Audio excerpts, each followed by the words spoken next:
Hi, I'm Celeste and welcome to Find Your Purple. Back in the late 90s and early 2000s, I lived in Venezuela with my family for 4 years. Now, one of my daughters was in high school at that time, and I don't know why it came up, but the librarian at her high school and I got talking, and she suggested that I read Ender's Game. Now, Ender's Game is a sci-fi book by Orson Scott Card. It was the first thing I ever read by that author, who has become one of my all-time favorite authors, by the way. And I read it. And I remember my husband at the time was not into reading. So I remember telling him, this book is so bizarre, but you wanted to talk to someone about it because it is such a bizarre book. The lead of the story is a young boy, and it's hard to imagine the young boy ends up leading an army and all of that. Now, a few years ago, they made a movie of it, and I'd like to check it out. Maybe I'll go to Netflix or something and see if I can find it, because I'm curious how they turned it into a movie.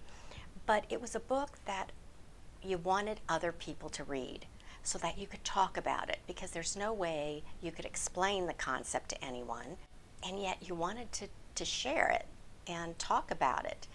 And that's how it is with the Bible for me. You really want to talk to people about it that have read it, and what's their take, and how do they view a different story, and all of that. And the more you read it, I think the more you see different aspects to it. Just like in Ender's Game, there's a lot of nuances and a lot of crossovers, and this leads to that, and this points to that, foreshadowing and all of that.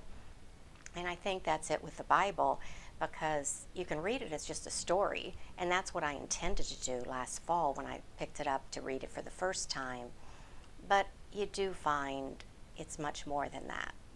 So I just thought I would share that if you feel like me, that again, the Bible's a book you want to talk to other people who are reading it. Granted, we're supposed to share it with everyone, encourage everyone to read it, but it's still kind of special to talk to people who have read it and see what their take is on it, or have them help you understand more about it, or take courses on it, because it's a very, very intense book.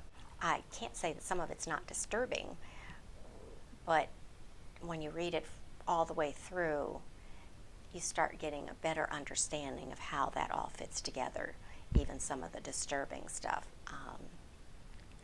So I just thought I would bring it up because, again, that Ender's Game, something made me think of Ender's Game recently, and I just remember how much I wanted to talk to someone else who had read the book, and how I feel that same way about the Bible. So that's it for today. As always, grab your cup of tea, sit back, and let's start sharing. Until next time, bye-bye.